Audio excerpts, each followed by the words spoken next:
Hello and welcome to another episode of The Closing Track, the official podcast of Another Ascending Lark, where music and the Christian worldview collide. And in Times Square, December 31st, 2014, they dropped the ball. No, they literally dropped the ball. Yeah, literally. And it, landed on people and hurt people. And there were people who started 2015 off in the hospital because they dropped the ball. You know, I really hope this doesn't actually happen now that you said it. How could it happen just because this meager little podcast suggested the possibility that it might happen?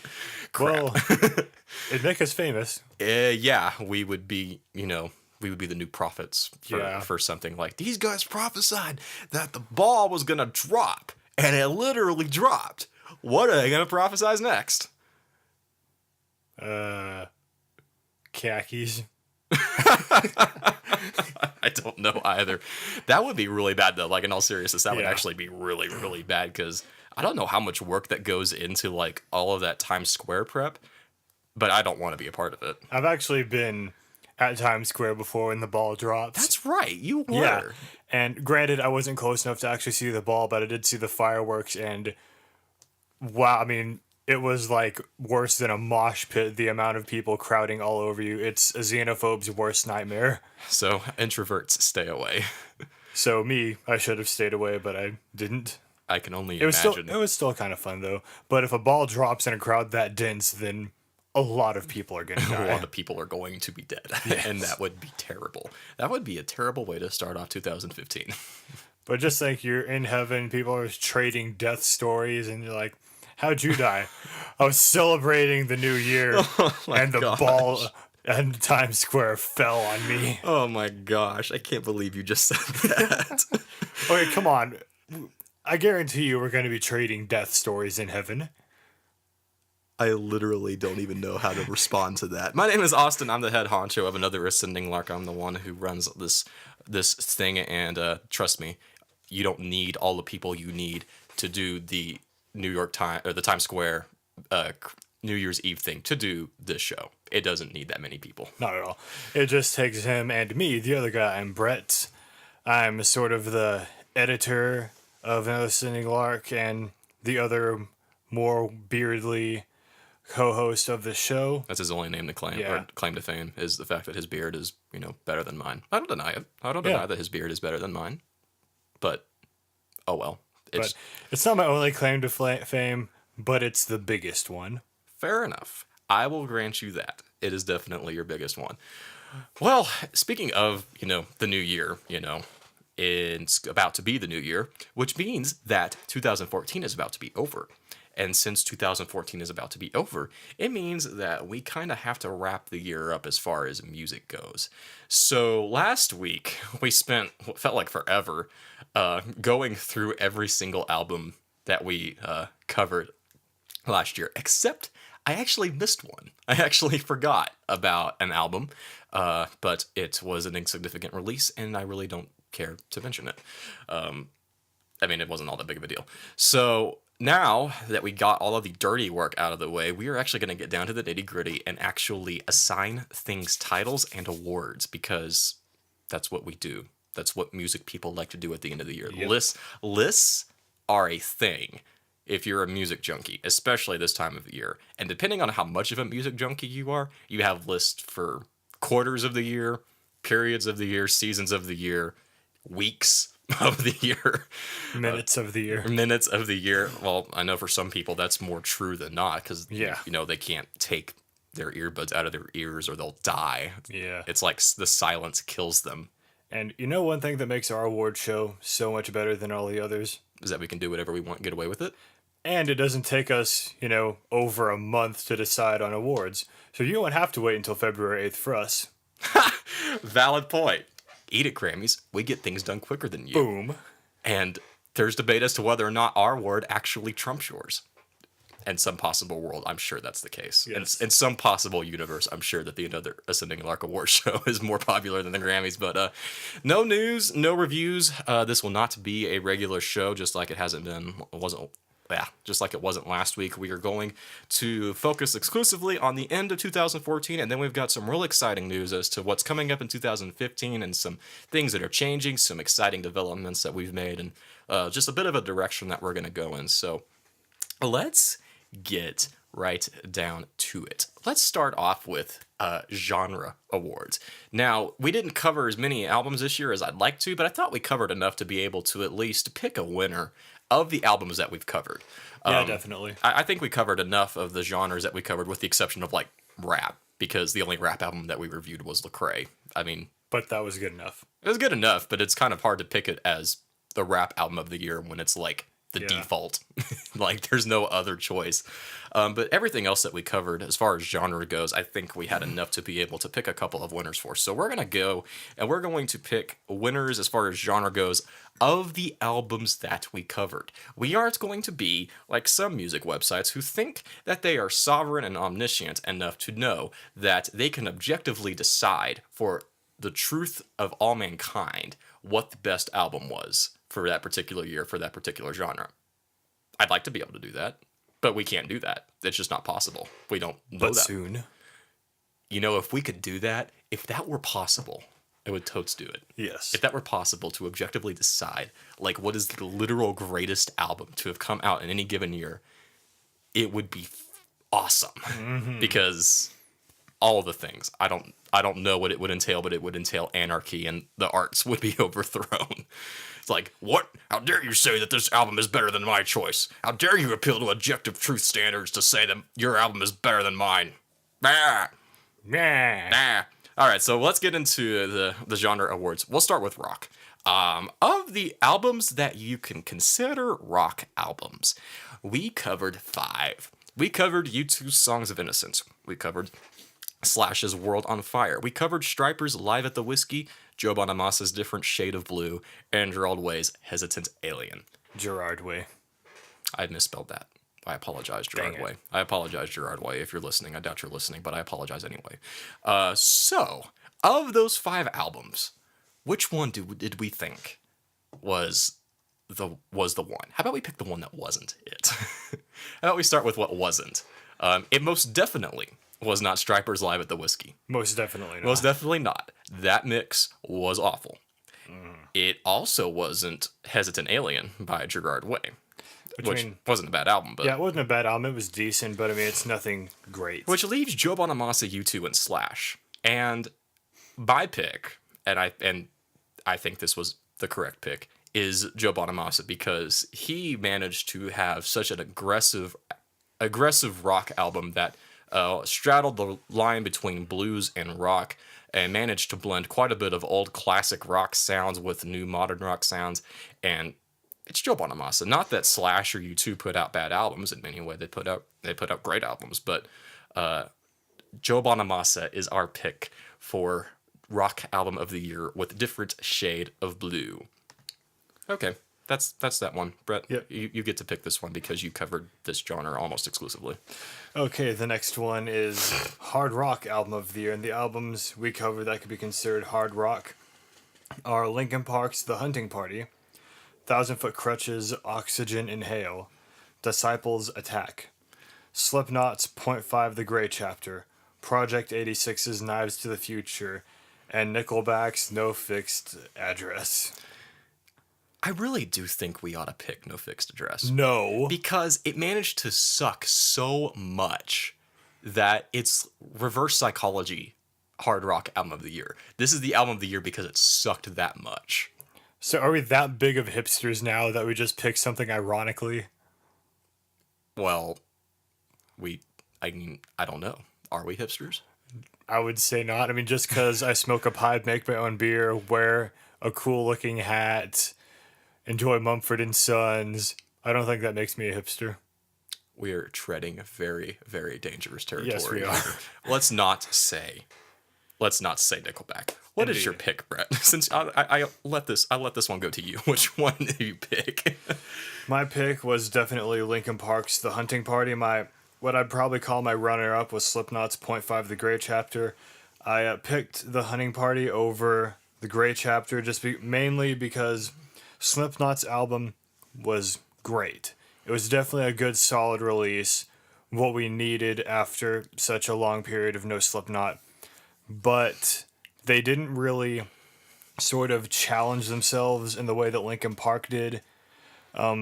Slipknot, which there's nothing wrong with it. I mean, they pretty much stuck with the same direction they've been going with for a while. But Linkin Park took a big risk and once again flipped styles, and it worked out excellently for them. Okay. I think that's a very, very good set of reasons why you should pick Linkin Park. I haven't heard the album, so I can't say anything on it. You need to. Metal album of the year. Metal album of the year. Surprisingly, we didn't cover like as many. We actually covered a pretty equal amount of regular metal and progressive metal this year, which in past years hasn't been the case. We have Solomore's Depravity's Demise, Within Temptation's Hydra, Demon Hunter's Extremist, Scar Symmetry's The Singularity Phase 1, Neo-Humanity, Devin Townsend Project's Dark Matters, aka Ziltoid the Omniscient 2, Silent Planet's The Night God Slept, and then War of Ages' Supreme Chaos. What it's not. It's most definitely not Demon Hunter. I would love to be able to pick Demon Hunter, but I can't. Like, Extremist was a very disappointing release. I would also like for it to be Devin Townsend Project and it to be Ziltoid the Omniscient too, since the first one is such a cult classic, but no, can't pick that either. Solomore's was really good. Within Temptation, I just couldn't get into, but it wasn't a bad album. I know Brett talked about it more than I did and liked it a lot more than I did. I loved it. I mean, it wasn't a bad album, but it wasn't. I still don't understand why I could not get into that one. Silent Planet's The Night God Slept. Solid. Like, probably a underdog for the pick as far as the other contenders go. And then War of Ages, good, not a standout. So which leaves Scar Symmetry as our pick for Metal Album of the Year with Singularity Phase 1 Neo-Humanity.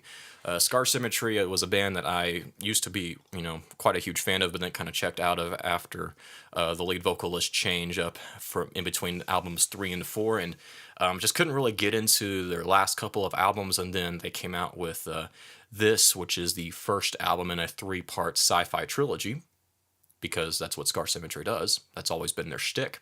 And it turned my head, and it turned the heads of quite a few critics. It was an album. It was a comeback album for them in many ways, in that they managed to win over a couple of places and a couple of critics that had sort of, not written them off per se, but it just kind of lost interest in them. It was aggressive. It's fast. It's very engaging as far as the lyrical content goes. I mean, there's a definite storyline going on that you can follow. It was great. Not that the other albums were bad, but it was just definitely a great metal album, and of the ones that we listened to, the best one of the year. Now, prog metal. Because we reviewed on so much prog metal that I felt the need to actually separate the categories, and prog metal is, in my opinion, its own separate animal. Prog metal is in many ways more approachable than metal. It's a bit more progressive as well. Redundant host is redundant. Yep. Yeah, so prog metal albums. What did we cover as far as prog metal goes? We have Anubis Gate with Horizons, Spectral Lore 3, Mastodon's Once More Around the Sun, Opeth's Pale Communion, Opeth, or The Contortionist Language, Devin Townsend Project's Sky Blue, and then Neo Oblivis Karis's Citadel. These were all actually really good albums. I mean, Once More Around the Sun is probably my least favorite of these picks, but it wasn't a bad album by any stretch. All the albums that we covered as far as progressive metal goes were really, really good this year, but there's one that this wasn't even a difficult decision, Anubis Gate. Like, this one was such an easy decision that we didn't even bother deliberating on it. Definitely. This Austin was basically just like, hey, Anubis Gate is prog metal of the year. Is that okay? Yeah. Yeah. I mean, there was not that Mastodon and Opeth and The Contortionist and Neo Oblivis Karis and Spectral Lore didn't put out great albums. They really did. But Anubis Gate put out something that was truly, truly remarkable and special. Outstanding album. And as you'll find out, it kind of is really important in our top 10 list. So going on from there, we have Pop Album of the Year, which, I don't like pop. I mean, it's okay, but pop is overrated. Unless you're Michael Jackson, and then it's just creepy. But as far as pop goes, albums that you could consider pop, we kind of were a little bit loosey-goosey here on this one, but Coldplay's Ghost Stories, Maroon 5's 5, not V, Brett. I'm sorry. For King and Country's Love Wild, Live Free, Love Strong, Flyleafs Between the Stars. Okay, pause. I know I put Flyleaf in the pop category. What? Get over it. It was a pop album. It was a pop rock album, but it had the mixing of a pop album. And it listened like a pop album. If you want to send me angry emails that I put Flyleaf in a pop category, I'll read them and say, I'm in charge, get over it. Not like it would have won anything anyway. No, not that it would have won anything anyway. Sanctus Reel's The Dream, OK Goes, Hungry Ghost, Chris Tomlin's Love Ran Red, Newsboys' Hallelujah for the Cross, and then One Direction's 4. One Direction's 4. I still hate that we had to cover that this year. Yeah, it's most definitely not One Direction, in case any of you might have the theory that somehow we would put One Direction in any kind of positive light here. That might be the most hipster thing I say on this particular episode, is that we would never put a mainstream band in the public light. But yeah, it's definitely not One Direction. One Direction definitely did not get this award. We picked For King and Country, which their album Love Wild, Live Free, Love Strong was a solid sophomore album, and I keep using this analogy, they know the pop playbook within the Christian circle, and they know where to break the rules and get away with it, but make it still sound fresh and familiar at the same time. They managed to straddle that line really well. The songwriting is engaging, the arrangements are catchy. I mean, it's a pop album, it's catchy, it's simple, but it works really well, and yeah, this was definitely the best pick out of I guess an okay list. Coldplay's album was really, I guess, disappointing the more that I listened to it. I was just like, this really wasn't all that great. And then Maroon 5 was, I had a lot of hope for Maroon 5, and it just didn't deliver. Yeah, it was definitely a really big disappointment. But Chris Tomlin definitely delivered more of the same. I won't go into that. I'm not going to bash Chris Tomlin in this episode. Folk! Now, we didn't cover very much as folk this time around, and there are some, again, that we kind of maybe played a little loosey-goosey on, but Need to Breathe's Rivers in the Wasteland, All Sons and Daughters self-titled album, Crowder's Neon Steeple, the Madden Brothers Greetings from California. Really the one that was, in my limited, humble, mild, meek opinion, was All Sons and Daughters self-titled album, because it is the simplest album of that list. All of the other albums have some other genre embellishments. Need to Breathe's got a rock thing going for it. Crowder tries to get a techno thing going for it. Madden Brothers, I admit that I didn't listen to, but from what I understand of it, it wasn't a straight folk album in the strictest of sense. Yeah, it did have a lot of, rock elements in it. It wasn't pure folk. Compared to Good Charlotte, folk, but yeah, fair enough. comparing to other just straight folk bands, then yeah, it wasn't that folky of an album. Whereas All Sons and Daughters self-titled album was more of the same for them as well, but they still have the formula down really well, and they still have a really solid, non-offensive, non-aggressive approach to worship that is very laid back, that is very simple, that is very rustic, and they still pull it off really well. So that would be our pick for the folk album of the year, is All Sons and Daughters self-titled album. Indie album of the year, we only covered 3, I guess, more or less, indie albums. John Mark McMillan's Borderland, King's Kaleidoscope's Becoming Who We Are, and then Ben Howard's I Forget Where We Were. This one is hard. This one is really, really hard, because all 3 of these albums are outstanding. And I guess we just have to go into the question of, what is indie? Like, what is indie? What does it sound like? What does the isn't indie... indie like the type of music that like Cherokee, Choctaw, and all of them would play? Like, the traditional Native American music. We are so getting sued. We are so getting sued. Oh my gosh. You're on a roll today. I know. No, it's hard to really answer this, but of those 3, I don't want to say King's Kaleidoscope, just because putting them in the indie category is really more of a desperate move, because I don't know what to categorize them. So leaving John Mark McMillan and Ben Howard, I would probably have to go with Ben Howard, because Ben Howard managed to pull off a surprise album, at least in my book, as it was something that wasn't even on my radar, and then it came in and totally stole my heart. Very beautiful music, excellent guitar playing. It's got Nice set of sounds. He's a great songwriter, but it doesn't really fit nicely or neatly or in any box of its own. So, indie album of the year, Ben Howard. I forget where we were. Worship album of the year. This one was really, really hard. Like Oh yes. how long did we talk about this? Like I think maybe 5, 6 seconds. Yeah, I mean, King's Kaleidoscope's Becoming Who We Are. Duh. That is easily the worship album of the year. All Sons and Daughters and Crowder. Those were solid albums. They really were. But King's Kaleidoscope, I'm sorry, they just totally blew it out of the park. New artist of the year, Brett. I'd let you pick this one because this was, I think, the choice for you to pick. What would you say is the new artist of the year?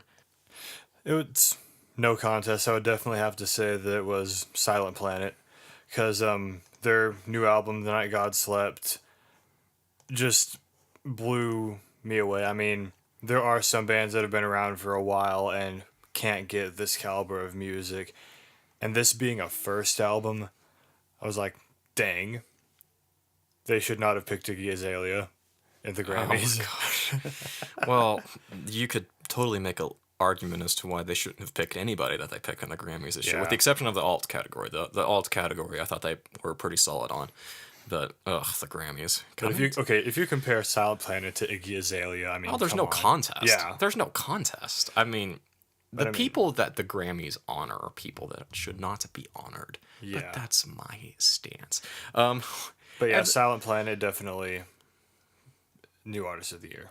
What would you say, because you covered it, was the worst album that we covered this year? Nickelback's No Fixed Address. Yeah, I heard a little bit of it, and I was just like, yeah, this is terrible. I mean, it started off like, oh, this might be an okay album. Oh no, it's getting worse. Ew. Yeah. Oh, here's Flow Rider. That might make. Oh no, it's worse. Like that. That's more of a joke category than it is anything else.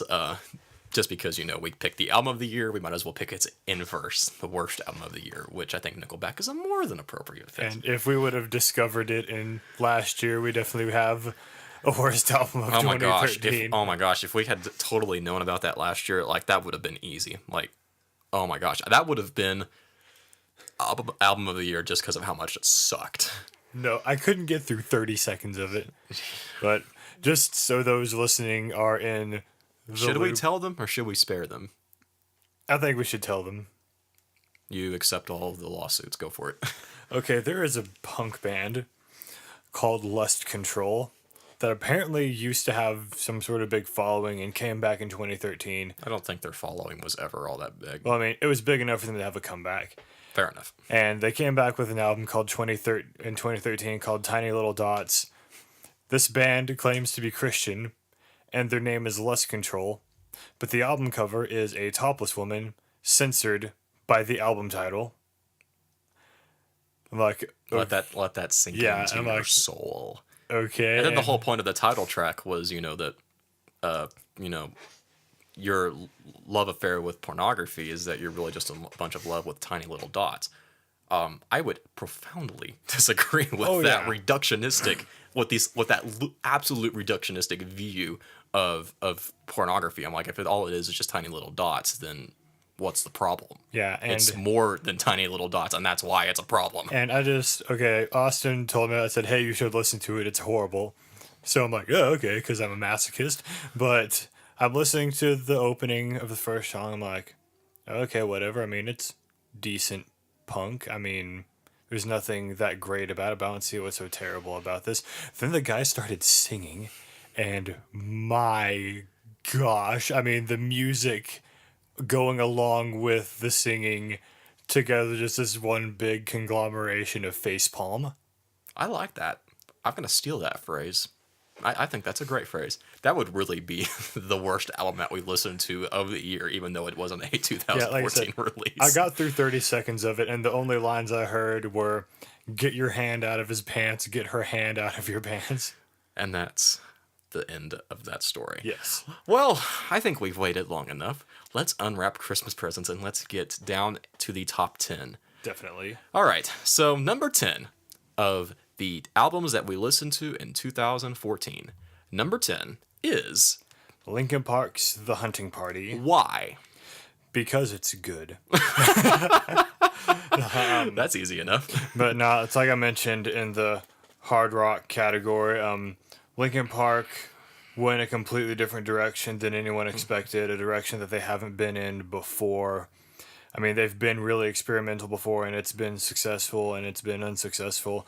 But this definitely is one of the most successful experiments they've ever done. And so, for the risks they took and for how well they pulled it off, it definitely deserves a spot in the top 10. Number 9. What is number 9? The Contortionist's Language. And that's because it was another surprise release for me. It wasn't on my radar, and then it showed up, and it's definitely one of my favorite metal releases for the year. It's a very different kind of metal release. It excels in blending and contrasting gent with a more ambient metal style of sound. The gent sections are okay, which I think is the biggest weakness of the album, and is that the actual metal moments are passable. They're not bad, but they also don't stand out in the way that the ambient metal sections of the album do. And it's the contrast between the two and the soundscapes that they managed to achieve in that contrast that really set the album up for being a really, really solid album. But the Contortionist Language is number 9 in our top 10. What is number 8? Ben Howard's. I forget where we were. Well done. Well, Thank you. Well done. You should do this more often. Ben Howard's I Forget Where We Were, another surprise release as far as my radar goes.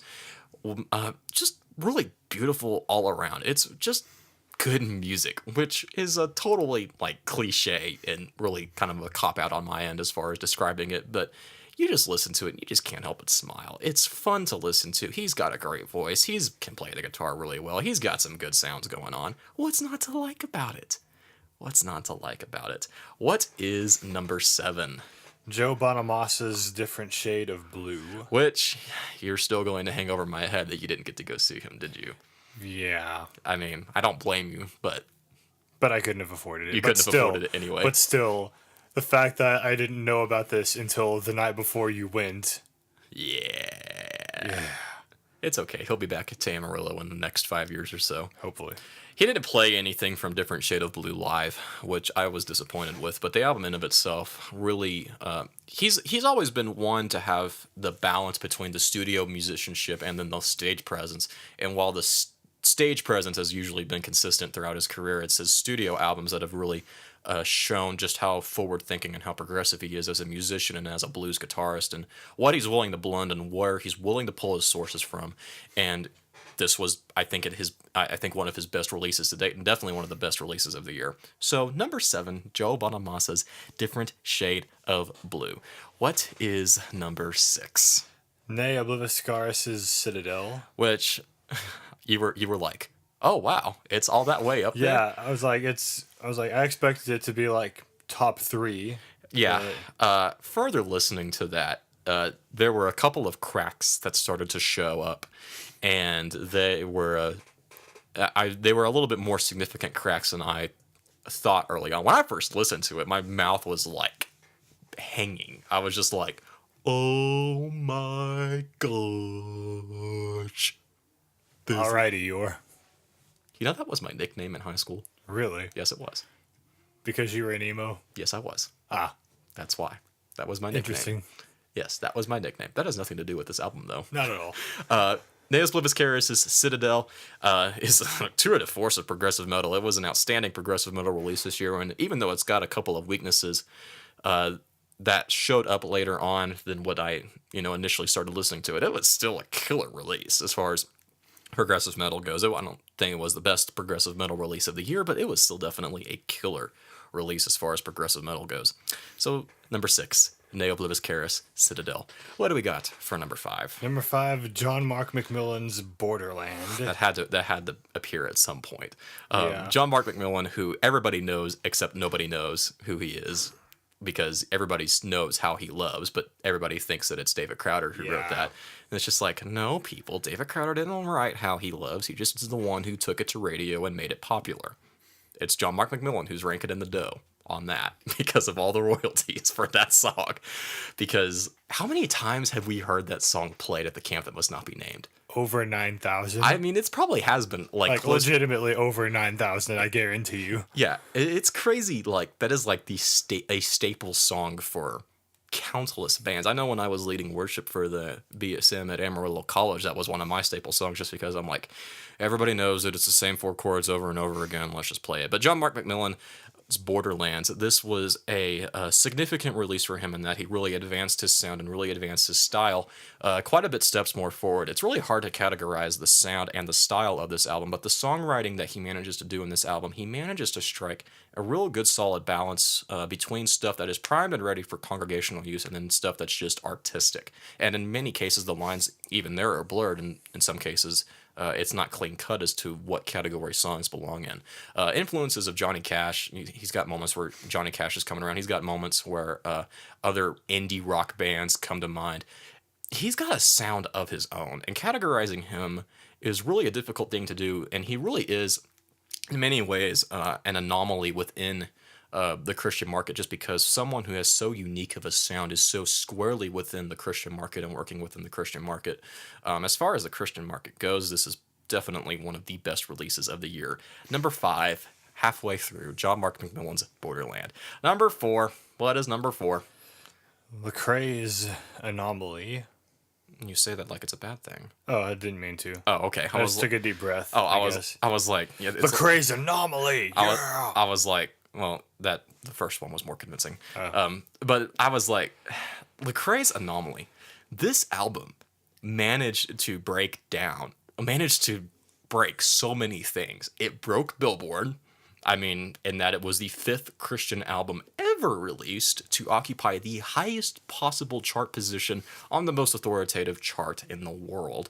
And it was a Christian hip-hop artist. And it probably ticked off more Christians than any satanic artist ever did. Oh my gosh, it was amazing. The backlash. I don't understand the backlash to this album. Me either. I mean, so what? He's not claiming to be that he makes Christian music. I mean, if you listen to what he's saying, then I mean, it's still good. I mean, so what if he doesn't have a extremely high JPM, Jesus per minute?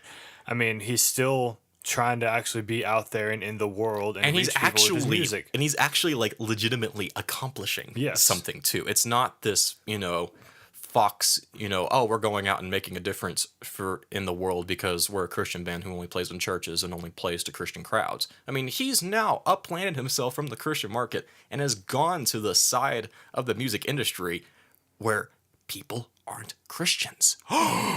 What a surprise that a Christian musician might actually want to go share his faith and his craft with people who don't believe in Christ. That shouldn't be a radical thought. Yeah, it really shouldn't. I mean, all these artists out there that want to reach people, but only do it by singing in Christian shows, being in little Christian bookstores, and being listened to only by Christians and a little circle of Christian friends. They're not reaching anyone. They're just building an ivory tower. And they're just reaching Christians, which, to be fair, Christians, I mean, there's nothing inherently wrong with that. It's just that when you claim, oh, I'm reaching the world for my music, but only Christians are hearing it, that's a problem. If that's your goal, is to write music for Christians, fine, go for it. Yeah, I mean, if you're an artist that says, I want to write good worship songs people can sing in a corporate setting, okay. I mean, heck, do that. I mean, I cranked out a song today on one of my days off that is totally congregational, like for worship primed. I mean, I didn't write it at all to play it on secular radio or any way, shape, or form, but even with all of those things being said, I mean, it's possible to have all of those things and Anomaly suck. Thankfully, Anomaly didn't suck. Yeah, thankfully. It's, in my opinion, his most mature, his most refined, and his most, outstanding release to date. I've been a Lecrae fan since, I can't remember when I began to be a Lecrae fan, but it's been a while now, and it's been really great to see just how he has really gotten stronger and stronger and stronger with each album, and how he is how you can trace his whole career and you can see different influences and different styles along the way. Now, I'm not a hip-hop guy. Neither of us are hip-hop guys. We don't really listen to rap at all. All you have to do is look at us and you can tell. Yeah, all you have to do is just look at us and you see, oh, those guys look like they're metalheads. And we are. And that's correct. But we do listen to other things as well. And as far as rap and hip-hop goes, this is an album that I wouldn't mind listening to all the time because of how good it is. It excels in its craft. It's not annoying. I mean, I would venture to say that the majority of rap is annoying. And repetitive. And repetitive. This is not that. This is well crafted. It's got plenty of amazing and deep things to say. He is very good at expressing what he wants to express and being precise where he needs to be precise. And then the music. The music is actually worth listening to. I mean, there is genuine musical construction here on this album, and it's not just a low signal being amplified through a bass that you feel but don't actually hear anything. I mean, That's more like dubstep. yeah, that is more like dubstep. I'll agree. But anyway, Lecrae's Anomaly, number 4 for album of the year, and the honorary rap album of the year since it was the only rap album that we covered. What was number 3? Opeth's Pale Communion. I wanted to put this as album of the year. When I heard that Opeth was putting out a new album, I was just like, I want to put Opeth at album of the year. I want to be able to say that Opeth had the album of the year just because I'm that much of an Opeth nut. But the other 2 albums, which we'll get to eventually, though, I mean, They were better. yeah, They were definitely. we had better. a good top 3. We do. Definitely. I think we have a solid top 3. I think we have a solid top 10. This is definitely I've of all the others, end of the year things I've done in my relatively short time doing this. This is definitely the one I'm the most satisfied with. Oh, are you all right? Good. Okay. This is definitely the one I'm most satisfied with. And so Opeth coming in at number 3.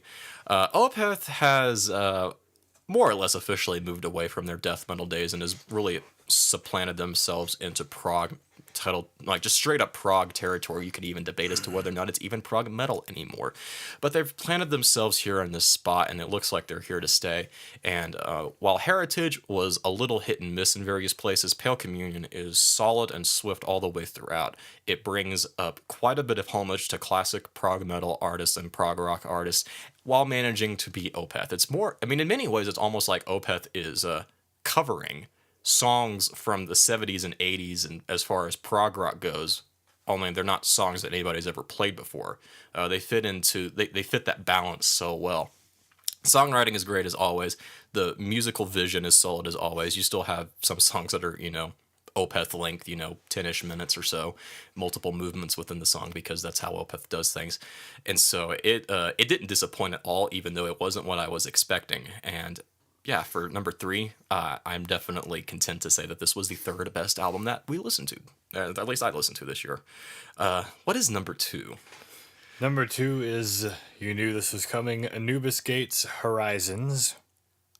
I can't stress enough how close this was to being the album of the year. Like, literally, it's that one Literally, song. it is a matter of one out-of-place track that separates it from being an album of the year. That's it. That is the only thing. Delete that song, move it somewhere else, it would probably be album of the year. If it had been somewhere else, it would have been album of the year. Yeah. Like it would have been album of the year. But because it ends on a really, really weak note, on a shamefully weak note, that's why I put it at runner up, because the album of the year strongly excels in its closing songs. Yeah. Like knocks it out of the park. But other than that, Anubis Gates Horizons was one of the first albums that I really listened to this year as far as metal albums goes. Wasn't on my radar. I saw someone recommend it on something on Facebook, and I was just like, what the heck, I'll check it out. And what in the world? I was blown away first listen. It's just like how accessible of an album it was, but yet all of the complex music theory that was going on, and the way that they modulate keys left and right, and the way that they write hooks that are unbelievably catchy but aren't complicated, and just the whole package. The whole package is incredible, and it was definitely our favorite release, and one of our favorite releases for the year. And I mean, as far as runner up goes, you couldn't have picked a better runner up. Really, the only downside to this album is I listen to it and I'm like, okay, I want to hear more Anubis Gate stuff. At the same time, when I sit down, I'm like, I'm going to listen to Anubis Gate. I want to listen to this album because I know how amazing it is. This album has so much life in it. I mean, I have not gotten bored with this album yet. Yeah. And I mean, I have listened to this album. I will actually venture to say that this is the one album that I have listened to the most in 2014. It would probably be that for me too, honestly. Yeah, I would venture to say that Anubis Gates Horizons is the most listened to album for 2014 for me. And I'm not bored with it. I'm not bored with it in the slightest bit. It is still energizing, engaging, captivating, mysterious, beautiful. It's great. So I really did want to put that as album of the year. I honestly did. And not that the album of the year that we have crowned is not a bad choice. It's in many ways the album of the year for a reason. But this was such a good album, and I just hate the fact that the reason why we can't pick it as album of the year is because really of a technicality, like in many ways. Yeah, it's definitely a shame. Yeah, I mean, it's such a ridiculous reason for the other album to have surpassed it in that regard. But anyway, the album of the year. Should we do a drum roll? No, because the microphones will not like it. Oh, yeah. The album of the year is King's Kaleidoscopes, Becoming Who We Are. I know I had said when I reviewed this album that unless something else came along that managed to wow and just really change the game, that this was going to be the album of the year. And while there was an album that came close, initially at first, that didn't happen. This was the third review that we've ever done here on Another Ascending Lark that has ever been a perfect grade. We don't believe in giving out perfect grades like candy because there's a good reason why, you have 10 out of 10 albums, and this one definitely fit that mold. This was, again, a surprise release for me. It wasn't on my radar, and I came across it through a couple of sources and gave it a listen, and was almost skeptical at first at what I was hearing because of how good it was, of how diverse and how intricate and how complicated and how well written and how well versed and how deep and how thoughtful. And I'm running out of adjectives to describe this album because this manages to break the ceiling as far as worship goes, in that the great creative rut that we've been in for the past 10, 15 years or so as far as worship goes. We've had a couple of shining stars, and we've covered those shining stars, and this is another shining star.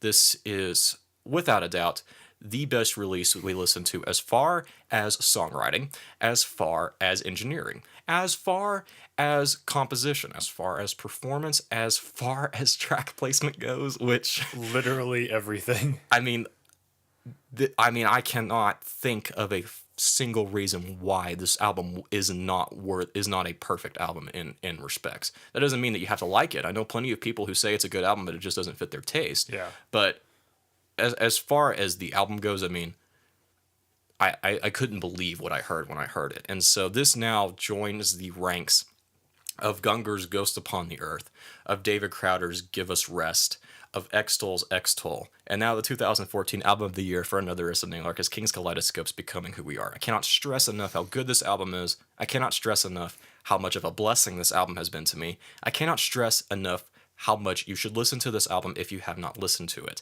I even gave it away at a Christmas party a couple weeks ago because I want to make sure people hear this album because it is that good. Like, it's that good, people. Mm-hmm. You really need to listen to it. So, to recap our top 10, we have number 10, Linkin Park's The Hunting Party. Number 9 is The Contortionist, The Language. Number 8, Ben Howard's I Forget Where We Were. Number 7, Joe Bonamassa's Different Shade of Blue. 6 is Nate Oblivious Karras' Citadel. Number 5 is John Mark McMillan's Borderland. 4 is Lecrae's Anomaly. 3 is Opeth's Pale Communion. The runner-up to the album of the year is Anubis Gates Horizons. And the 2014 album of the year is King's Kaleidoscopes, Becoming Who We Are. And ladies and gentlemen, the 2014 review season from us is officially done. Yes. Finally.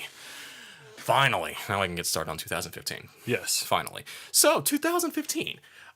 We got a lot of stuff coming up for 2015, and I'm really pleased to announce a couple of things here as, was what direction we're going for in 2015. 2014 is done. We know we've named the album of the year. We've got all our reviews on the plate. We're now priming and ready for a new season of music and a new season for Another Ascending Lark. We are not starting the year off in hiatus, unlike 2014, and we are going to start 2015 off on a very bright note. Probably first and foremost is that the website has been completely redesigned. I spent probably 30 hours the week of Christmas trying, redesigning it and getting it to where we can grow. Only 30? It was close to 30. I mean, it was a lot. This seemed like it was more than that. It was, I mean, I spent I worked on it for full, 8-hour days. Like, I mean, it more or less became like a temporary job that didn't pay.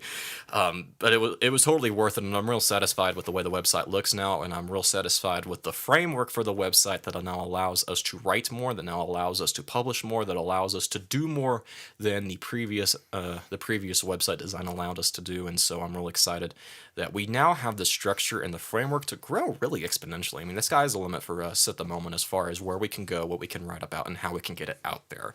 We're in the process of bringing on multiple music critics who specialize in genres that Brett and I don't. I mean, it's obvious that Brett and I, we are pretty similar. Especially, I mean, like one thing that you mentioned in this episode that we didn't really listen to any rap except Lecrae. Right. Not to say this year didn't have any rap come out, because it had a good amount of rap. Yeah, we didn't cover Shylin, we didn't cover Triple E, we didn't cover really, we didn't even think about touching the secular hip hop market just because we don't know what to do with that. Yeah. I mean, in all fairness, I don't know how to approach that. I came close to reviewing Eminem, but didn't. Yeah, you didn't. But anyway, you were good. But yeah, just saying, like, I mean, if we could bring on someone that could, deal in rap, then Yeah. I mean, we'd bring to light more artists that definitely need recognition. Yeah, and I'm definitely in talks with a couple of people. I've got two who have already more or less agreed to come on and start writing a couple of reviews for us each month in some genres that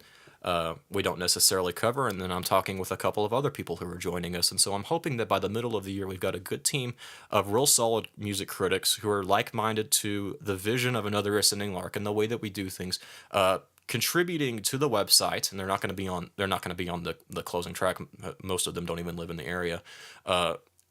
Writing for us and getting you good insight and good reviews and good thoughts on albums that you should or shouldn't listen to. I love doing reviews. If I could do just reviews, I would. I love reviewing albums. It's a lot of fun and I really enjoy it, but I can't cover everything. And I think I realized that at the end of 2013 when I was just burned out from trying to have my hands in every genre and really not having my hand in any genre well at all. And so I'm outsourcing a lot of these genres to other people who listen to this kind of music, who know this kind of music, and who are similar to us in the way we think and the views that we have, and who can write for us in ways that will benefit them. I mean, I want to bring on people and give people the chance, to have a place to write and get recognized, and I want to bless people as well in that regard. We're also in the process of planning seasons for the show as far as content-wise. I am excited to say that starting in mid-January, we are going to be going through a classic. We are going to be going through Francis Schaeffer's Art and the Bible, and we're going to be breaking it down slowly, and we're going to be working through it semi-slowly, but we're going to get the year started off with some Francis Schaeffer, who has really done a lot in shaping modern thought when it comes to the Christian worldview and the arts, and especially when it comes to understanding the imperative of the Christian artist in the modern age and within the church, which has kind of been our shtick, and has been our shtick for, quite a while, is making For music. like ever. Yeah, for like ever. And so we're going to go to one of the cornerstones of that thought, and we're going to spend a lot of time breaking that down and recapitulating the things that he said. And so I'm really excited that we're going to get that going off either near, end of January. And then we're in the process of bringing others on to join the show, which I've always known from the get-go that Brett and I are, I mean, we are okay hosts, but let's be honest, we need some other people to come and shake things up a little bit. Yeah, definitely. And so we have some guests lined up who are going to, come on every now and then and do a couple of shows. And then we are in the process of looking for other regular hosts. And I have one who is who's looking really strong that he might be able to come on a regular basis, and who might be able to contribute on a weekly, semi-weekly basis. But we're looking at having other voices join us, because we're about music, and music is something that goes on within the context of community, and we're not islands. We live and work and move around in a group with other people, and especially when it comes to music. And we want other people to join us, because we know that other people think like us, and we know that people don't think like us, and so we want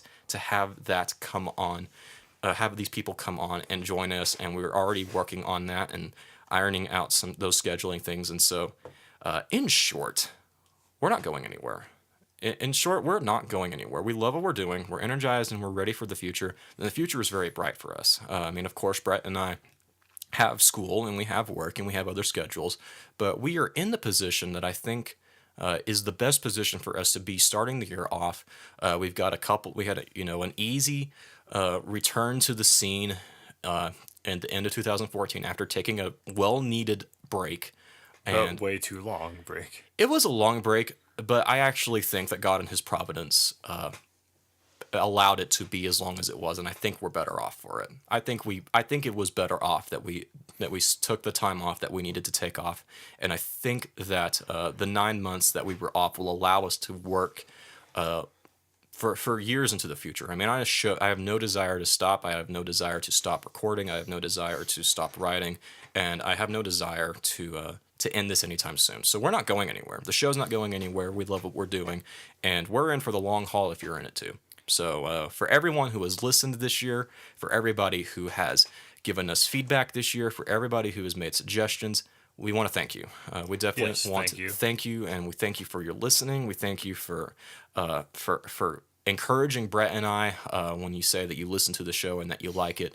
We want to thank everyone who has really made a part behind the scenes in shaping us to have the opinions that we have. And I mean, really, Brett and I do this show, but there are so many other people who have their hands on the show because they have their hands on us. And so we are very blessed to be in the communities that we are in, who give us good feedback and who give us good insight. And we want to say thank you for helping us make this 2014, even though it was a short year, a good one. And with that, we should probably start closing the show because Indeed. because I'm hungry. Yes, I didn't eat dinner. Yeah, and we talked about this a little bit before the show, but Austin, what's going to be your first beer of 2015? Oh gosh. Oh gosh. I don't know. I don't know. You had your mind made up like an hour ago. What the best year? The first beer of 2015. Oh, my first beer of 2015. I Yes. thought we were talking about like what was my best beer of 2014. Oh no, first beer of 2015. I don't know. I know that the place that we like to frequent for trying out new craft beer has added like 20 different types of beer, but I don't know what they are. I want to try something out from Great Divide.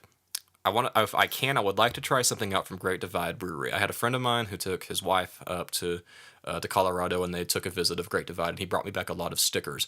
And I've been reluctant to put the stickers on my guitar cases or my car or anything because I haven't had a Great Divide beer.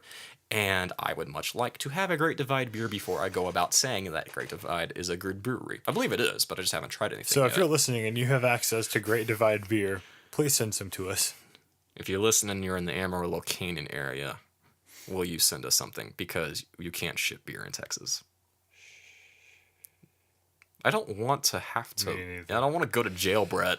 Yeah, I don't enough. want to go to jail. I mean, if that's where God wants me, fine, but I don't want to go there. Okay, friends of ours drive to Colorado, get some beer, drive back to our apartment. My gosh. Okay, what's your first beer, 2015? My first beer of 2015 will definitely be a Dogfish Head 120-minute IPA. It's a solid choice. Definitely. It's one of the holy grail beers.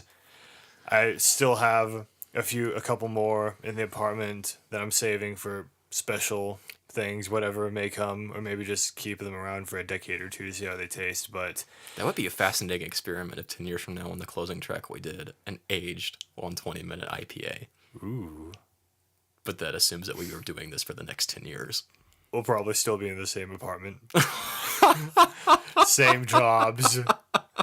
Moved to nowhere in life. Oh my gosh. You talked about me, speaking into existence, the dropping of the ball. Yeah. Congratulations, you just spoke into existence our future. Joel Osteen would be proud. Naming it and claiming it. Just the wrong kind of naming and claiming it. I name and claim future disasters. Oh my gosh. What's your... No, you said Dogfish had 120-minute IPA. I guess we can do recos real quick. Brett, you got any recos for the week? Yeah, recos for the week. Wow, you're actually hard to press one for the first time. Normally you're like, Tuesday, I've got my reco for next week's show. Yeah, like honestly, I want to be able to reco the new Super Smash Brothers, but I have yet to touch it. What are the odds that you can't reco that? I know. I mean, come on, it's Smash Brothers. They would have to really screw that up for you to not be able to reco I it. know, but still, I haven't played it, so I can't in good conscience reco it. So I think instead, what the heck? I recommend the London Baptist Confession of Faith, I knew that was coming. 1689. I knew that was coming. It's one of the Christmas presents I got. I've read through quite a bit of it, and I mean, for the most part, I agree with it. There is one blatant area that I disagree with. I'm curious, what is it? The images one. That's not the one you need to be concerned about, but we'll talk about that later. Yeah. Well, I mean, that's the only one I know of for now. I haven't read the entire thing yet, but for the most part, it is a good, solid theological text. Very short, It's definitely very an easy to important. understand. It's definitely an important article as far as Reformed theology goes, and so okay, that's a solid choice. I am gonna reco. Well, I got onto you for not having anything to reco, and here I am struggling to get something out myself. Pabst Blue Ribbon. No, I'm gonna recommend Counter-Strike Global Offensive only because they've got a thing going on right now. They've got several new maps that you can play on at the moment. And I played a little bit of it this morning, and these maps were a lot of fun. And so I'm gonna recommend Counter-Strike Global Offensive. It's a lot of fun. Oh no, I know what I'm gonna reco. I'm going to reco with a caveat. The Master Chief Collection for Xbox One. My parents gave me and my brothers an Xbox One for Christmas, and it included with it the Master Chief Collection for Halo, which Halo is hands down my favorite game franchise of all time. If I could game professionally and if I could play Halo professionally, I would in a heartbeat. I love Halo. Halo is a huge part of my teenagehood. I used to actually run and manage a Halo clan of my own back in the day. I did have a nerd side to me back in the day that I was a clan leader for Halo 1 on PC, and I'm still nerdier than you, though. Oh, I don't question that for a second. I don't dress up as a monk and then go play around canyon, shocking people with lightning bolts. Hey, monks can't do lightning bolts. You've proved your point. And so I got a chance to play Halo 1 again, which Halo 1 is one of my all-time favorite games. I've played Halo 1 online multiplayer, probably more than any other game I've ever played online. And Halo 2 Anniversary Edition, I'm going to go on the record and say that the cutscenes in the Halo 2 Anniversary Edition are the single best cutscenes that any video game producer has managed to put out on any video game console yet. I mean, I literally could not believe. I don't know how it's possible to get more realistic as far as graphics go than the cutscenes in Halo 2 Anniversary. I mean, the only next step is just live action, and it was incredible. And then of course it's Halo 2, which who doesn't like Halo 2? If you don't like Halo 2, there's something wrong with you. And so that would be my reco, with the caveat that the multiplayer is still broken and they're still working on fixing it. And since Lizard Squad happened to hack both Xbox Live and the PS and the PlayStation Network on Christmas because, they're great, upstanding individuals like that, you good luck getting to play much of online. So that is my reco that's my last reco for 2014. Wow. When you think about it like that is the end of 2014 as far as recos go. That's credible. That's crazy. Yeah, so to wind this show down, Brett, thanks for literally coming home and then almost immediately sitting down and doing the show with me. Yeah, no problem. And thanks for all of the listening that you did this year and all of the helping out that you have done get this show going, and for all of the albums that I was able to throw on you just because you listened to them and gave great opinions. So thank you again for that. And of course, we always want to take time to mention the gospel, which, looking back over 2014, I think was a year for at least me personally. I'm not going to necessarily speak for Brett here just because I don't know if I can, but where the gospel really became a centerpiece for my way of thinking and when it comes to my entire life, and not just in certain subjects. I mean, growing up as a Christian, I always knew what the gospel was, but I didn't necessarily see it as the primary centerpiece for my entire faith. And I think 2014, over the course of the events that happened in my life, and which includes getting Another Ascending Lark back up and going, really just goes to show really how much the gospel became an integral part of my view of everything, of the way that we do this show, of the way that we approach our subjects, and the way that we vision the future when it comes to being able to do what we do, where exalting the good news of Jesus Christ being our driving motive, and exalting the good news of Jesus Christ being our end desire, where we don't use music as a tool to necessarily get to that end. We see that goal being accomplished within music itself. We don't see music as a form of propaganda to get a message across at any cost. We see the message and music getting mixed together in a way that is beautiful and is worth talking about and writing about. And how the creator who came down to earth and was born and lived a life and died on the cross in our place for our sins was the same creator who designed music, who designed the ear that allows us to hear music and the brain that allows us to process it. And so the gospel, I think, in hindsight for 2014, became a more central and integral piece for me personally, and for the way that I view this subject and the way that I approach the subject. And I have no doubt that it will be the centerpiece in the years to come. So we've managed to hit our minimum time limit. Let's go ahead and close this out, so that way we can do other things with our time and with our life. Since we have beer to bottle. Indeed. We definitely have beer to bottle, and we also have Smash Brothers to play. Wait, that's my last brew of the year, and it'll be my first homebrew drink of 2015. Yeah. Wow. That's crazy. If you want to contact us, you can find us on Facebook at Another Ascending Lark. You can find us on Twitter at AALblog. You can, of course, visit the new Another Ascending Lark at anotherscendinglark.com. And you can email us at anotherscendinglark@twitter.com. We would love to hear from you. We would love to hear what your top 10 albums of the year were. We would love to hear what albums you're excited about for 2015. And we just enjoy hearing from you. It's always a joy whenever we get to hear from our listeners and from our readers. And so if there's something you want to get in touch with us about, don't hesitate to do that. Wow, this is the last show for 2014. Yep. So I guess to close this out, I'm Austin. And I'm Brett. And we hope you've had a great 2014. We hope you've had a great Christmas. We hope that your resolutions are a little bit broader than just, diet and exercise, and that you actually are going to resolve to do something productive with your life. And something that's actually attainable, like not get a six-pack in 2 weeks. Yeah. I mean, because I know there are people that are doing that. Yeah, it's a shame. Y'all have a great end of the year, and we will see you in 2015, and it's going to be a great 2015. You guys have a great, great week.